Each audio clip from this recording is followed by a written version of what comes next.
નમસ્કાર મિત્રો, સ્વાગત છે તમારું અમારી YouTube ચેનલમાં। આજના વિડીયોમાં આપણે અગત્યની આવાસ યોજના વિશે ચર્ચા કરીશું કે જે યોજનાનું નામ છે પંડિત દીનદયાળ ઉપાધ્યાય આવાસ યોજના। મિત્રો, વર્ષ 2024 માટે આ યોજનામાં ઓનલાઈન અરજી ફોર્મ શરૂ કરવામાં આવેલા છે। તો યોજના વિશે આપણે તમામ પ્રકારની માહિતી એક જ વિડીયોમાં મેળવશું, પરંતુ તે પહેલા વિડીયો ગમે તો લાઈક અને શેર કરી દેજો। ચેનલમાં નવા હોય તો ચેનલને સબસ્ક્રાઇબ કરી દેજો। તો ચાલો મિત્રો, વિડીયોની શરૂઆત કરીએ।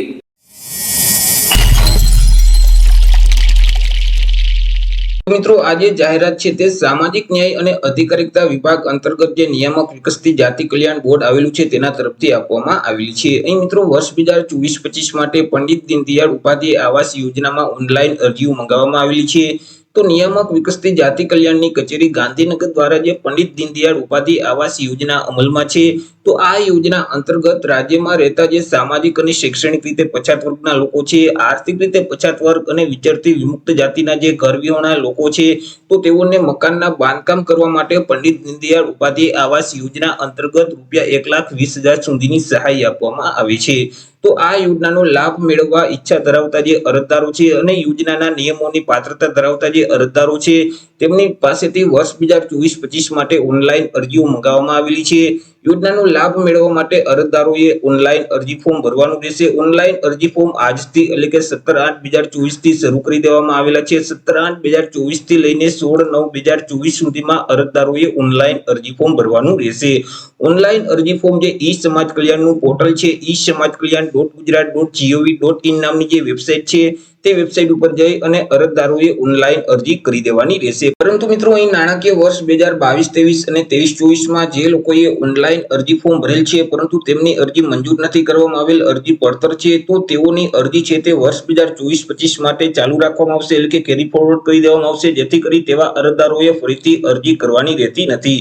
અહીં મિત્રો, જિલ્લાનો જે લક્ષ્યાંક છે તે લક્ષ્યાંકના આધારે ઓનલાઈન અરજી ફોર્મ છે તે વહેલાથી પહેલાના ધોરણે સ્વીકારવામાં આવશે। મિત્રો, રાજ્યમાં રહેતા જે સામાજિક અને શૈક્ષણિક રીતે પછાત વર્ગના 9 જિલ્લાના જે લોકો છે, તો તેમના માટે વર્ષ 2024-25 નો જે લક્ષ્યાંક છે તે ઓલરેડી મિત્રો અહીં લક્ષ્યાંક કરતા વધારે અરજીઓ પેન્ડિંગ છે વર્ષ 2022-23 અને 23-24 ની, જેથી કરી મિત્રો 9 જિલ્લાના જે લોકો છે તેઓ આ વર્ષે ઓનલાઈન અરજી ફોર્મ નહીં ભરી શકે, જેમ કે અમરેલી, આણંદ, અરવલ્લી, બનાસકાંઠા, ભાવનગર, દાહોદ, મહીસાગર, પાટણ અને સાબરકાંઠા, આ જે 9 જિલ્લાના લોકો છે તે લોકો વર્ષ 2024-25 માટે ઓનલાઈન અરજી ફોર્મ ભરી શકશે નહીં। 9 જિલ્લા સિવાય બાકી જે તમામ જિલ્લાના જે સામાજિક અને શૈક્ષણિક રીતે પછાત વર્ગના જે લોકો છે તેઓ વર્ષ 2024-25 માટે ઓનલાઈન અરજી ફોર્મ ભરી શકશે।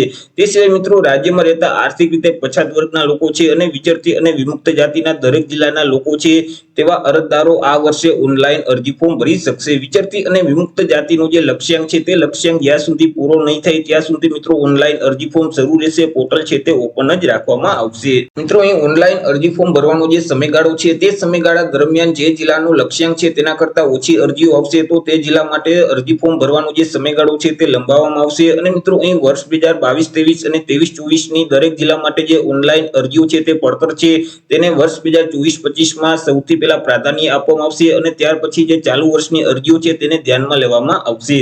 જે જિલ્લામાં લક્ષ્યાંક કરતા વધુ અરજી આવશે તો તે સંપૂર્ણ ડોક્યુમેન્ટ વાળી અરજી હશે તેને ધ્યાનમાં લેવામાં આવશે। અધૂરા ડોક્યુમેન્ટ વાળી જે અરજીઓ છે તેને ધ્યાનમાં લેવામાં આવશે નહીં, જેથી સંપૂર્ણપણે વિગત માંગેલી છે તે સંપૂર્ણ વિગત અને તમામ ડોક્યુમેન્ટ વ્યવસ્થિત અપલોડ કરવાના રહેશે। મિત્રો, આજે પંડિત દીનદયાળ ઉપાધ્યાય આવાસ યોજના છે તેમાં સહાય મેળવવા માટે માત્ર તમારે અરજી છે તે ઓનલાઈન જ કરવાની રહેશે અને જરૂરી જે ડોક્યુમેન્ટ છે તે પણ તમારે ઓનલાઈન પોર્ટલ પર અપલોડ કરવાના રહેશે। અરજી ફોર્મની હાર્ડ કોપી કોઈ પણ કચેરીમાં તમારે જમા કરાવવાની રહેતી નથી। તમે પ્રિન્ટ કાઢી અરજી ફોર્મની હાર્ડ કોપી તમારી પાસે રાખી શકો છો, પરંતુ જો જરૂર જણાશે તો જે જિલ્લા કચેરીના અધિકારીઓ છે અથવા તો કર્મચારીઓ છે તે ઓરિજિનલ ડોક્યુમેન્ટ વેરિફિકેશન માટે મંગાવવામાં આવે ત્યારે તમારે તે ડોક્યુમેન્ટ તમારે આપવાના રહેશે, બતાવવાના રહેશે। મિત્રો, આ યોજનાનો લાભ મેળવવા માટે અરજદાર છે તે મૂળ ગુજરાત રાજ્યના વતની હોવો જોઈએ। અરજદાર એસસીબીસી એટલે કે સામાજિક અને શૈક્ષણિક રીતે પછાત વર્ગ અથવા તો આર્થિક રીતે પછાત વર્ગ કે વિચરતી અને વિમુક્ત જાતિના હોવા જોઈએ। અરજદારના કુટુંબની વાર્ષિક આવક મર્યાદા પણ નક્કી કરવામાં આવેલી છે। અરજદારના કુટુંબની વાર્ષિક આવક છે તે અરજદાર ગ્રામ્ય વિસ્તારમાં રહેતા હોય કે શહેરી વિસ્તારમાં, તેમના કુટુંબની વાર્ષિક આવક ₹6 લાખ કરતા વધારે હોવી ન જોઈએ। જો ₹6 લાખ કરતા વધારે વાર્ષિક આવક હશે તો તેવા સંજોગોમાં તેઓ આ યોજનાનો લાભ મેળવી શકતા નથી। અગાઉના વર્ષોમાં અરજદારે અથવા તો અરજદારના કુટુંબના કોઈ પણ સભ્ય દ્વારા આ યોજનાનો લાભ મેળવેલ ન હોવો જોઈએ અથવા તો ગુજરાત રાજ્યની કોઈ પણ અન્ય આવાસ યોજનાનો લાભ છે તે મેળવેલ હોવો જોઈએ નહીં. જો મિત્રો અરજદારે અથવા તો અરજદારના કુટુંબના કોઈ પણ સભ્યો દ્વારા આ યોજના કે અન્ય કોઈ પણ આવાસ યોજનાનો લાભ મેળવેલ હશે તો ફરીથી તેઓને આ યોજનાનો લાભ આપવામાં આવતો નથી, કારણ કે આ યોજનાનો લાભ છે તે કુટુંબમાંથી કોઈ પણ એક જ વ્યક્તિને અને એક જ વાર મળવા પાત્ર થતો હોય છે. તે સિવાય મિત્રો ઓનલાઈન અરજી ફોર્મ ભરતી વખતે અરજદારે પોતાના અથવા તો પોતાના કુટુંબના કોઈ પણ વ્યક્તિના મોબાઈલ નંબર આપવાના રહેશે અને મોબાઈલ છે તે ચાલુ સ્થિતિમાં રાખવાનો રહેશે. અન્ય વ્યક્તિનો જો નંબર આપેલ હશે અથવા તો મિત્રો એક જ નંબર પરથી વધારે અરજીઓ આવેલ હશે તો તેવી અરજીઓને આપોઆપ રદ કરી દેવામાં આવશે. ડોક્યુમેન્ટમાં મિત્રો અરજદારે પોતાની જાતિનો દાખલો અથવા તો પેટા જાતિનો દાખલો આપવાનો રહેશે, પરંતુ જો અરજદાર ઈડબ્લ્યુએસ એટલે કે આર્થિક રીતે પછાત વર્ગના લોકો છે તો ત્યારે મિત્રો જાતિના દાખલાની જરૂર પડતી નથી. જો જાતિ અથવા તો પેટા જાતિનો દાખલો ન હોય અને અરજદાર શિક્ષિત હોય તો તેવા સંજોગોમાં અરજદાર પાસે જે લિવિંગ સર્ટિફિકેટ છે તે પણ માન્ય ગણાશે. ત્યાર પછી વાર્ષિક આવકનો દાખલો આપવાનો રહેશે.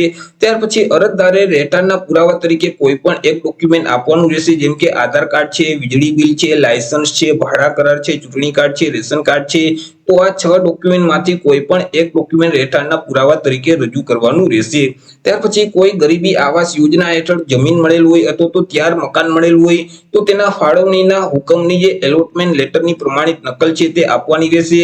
ત્યાર પછી જમીન માલિકીનું આધાર દસ્તાવેજ અથવા તો અકારની પત્રક અથવા હક પત્રક અથવા તો સનદ પત્રક જે લાગુ પડતું હોય તે તમારે આપવાનું રહેશે. ત્યાર પછી અરજદારને મંજૂર સહાય મંજૂર કરવા માટે ગ્રામ પંચાયતના તલાટી કમ મંત્રીનો દાખલો છે અથવા તો સિટીમાં રહેતા હોય તો સિટી તલાટી કમ મંત્રીનો દાખલો છે અથવા તો સર્કલ ઇન્સ્પેક્ટર દ્વારા આપવામાં આવેલો જે દાખલો છે પ્રમાણપત્ર છે તે રજૂ કરવાનું રહેશે.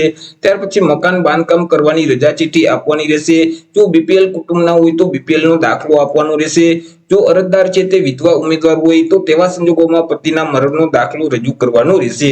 ત્યાર પછી જે જમીન ઉપર મકાનનું બાંધકામ કરવું છે તે જમીનના ક્ષેત્ર પર જણાવતા ચતુર્થ દિશા દર્શાવતા નકશાની નકલ આપવાની રહેશે કે જે નકશામાં તલાટી કમ મંત્રીના સહી સિક્કા ફરજિયાત હોવા જોઈએ. ત્યાર પછી બેંક પાસબુકના પ્રથમ પાનાની નકલ અથવા તો રદ કરેલ ચેક આપવાનો રહેશે અને અરજદારે પોતાના પાસપોર્ટ સાઇઝના ફોટો. તો આવી રીતે મિત્રો પંડિત દીનદયાળ ઉપાધ્યાય આવાસ યોજના અંતર્ગત વર્ષ 2024 માટે ઓનલાઈન અરજી ફોર્મ મંગાવવામાં આવેલા છે. 16 સપ્ટેમ્બર 2024 સુધી તમે ઓનલાઈન અરજી ફોર્મ ભરી શકશો. આશા રાખું છું વિડીયો પસંદ પડ્યો હશે. વિડીયો પસંદ પડ્યો તો લાઈક અને શેર કરી દેજો. ચેનલમાં નવા હોય તો ચેનલને સબસ્ક્રાઇબ કરી દેજો. ફરી મળીશું એક નવા ટોપિક સાથે એક નવા વિડીયોમાં. ત્યાં સુધી જય હિન્દ, વંદે માતરમ.